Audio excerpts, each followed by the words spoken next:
Imagine a world where magic is real and the boundaries between good and evil are blurred. This is the world of Wicked, the beloved musical that has captivated audiences for decades.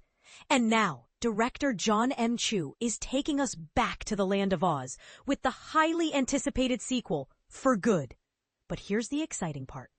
Chu has just debuted a brand new clip from the film at the BFI London Film Festival, giving us a sneak peek into the emotional reunion of Elphaba and Glinda.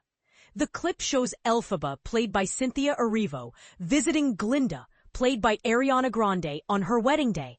And it's a moment that will leave you breathless. As Elphaba is being hunted down by the wizard's flying monkeys, Glinda pleads with her to talk things out with the wizard, but Elphaba disappears before she can finish her appeal.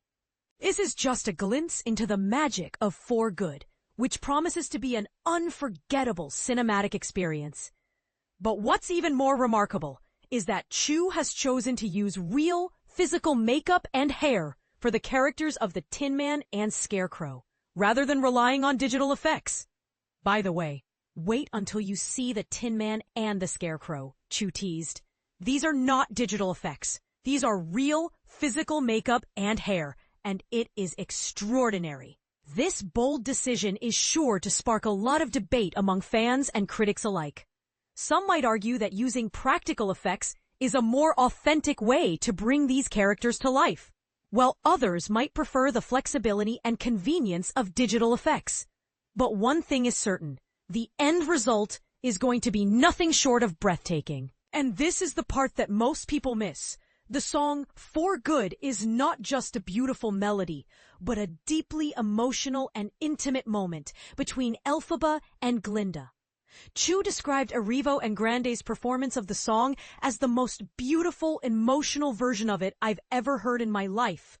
He also revealed that filming the scene was a deeply personal and emotional experience, with the two actresses communicating with each other in a way that felt almost like a private conversation. It's the most covered song. It's the song that everybody has heard many, many times and many different versions. But the advantage that we have in this is that you know these characters, Chu said. The way they were singing it to each other almost wasn't singing. It was just like communicating. And you've got to just let them do it and let them drive. It became like, filmmakers, get out of the way. But here's where it gets controversial. Chu initially filmed the For Good scene with sweeping shots, but ultimately decided to go for a more intimate feel. This decision is sure to spark a lot of debate among fans and critics, with some arguing that the more intimate approach is more effective in conveying the emotional depth of the scene, while ours might prefer the grandeur and spectacle of the sweeping shots. And this is the question that we want to ask you. What do you think about Chu's decision to use practical effects for the Tin Man and Scarecrow? Do you think it's a bold and innovative move, or a risky and potentially misguided one? Let us know in the comments.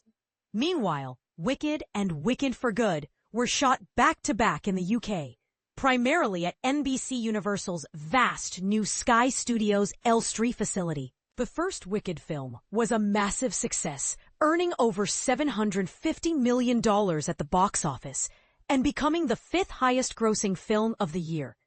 It was also named one of the best films of the year by the American Film Institute and Best Film by the National Board of Review, and went on to land 10 Oscar nominations, including Best Picture. But Chu is not, but I love it so much, and I think we've cracked something in there that's really fun. So, what do you think about Chu's upcoming project? Are you excited to see Joseph and the amazing Technicolor Dreamcoat come to life on the big screen? Or do you think it's a challenging project that might not translate well to film? Let us know in the comments.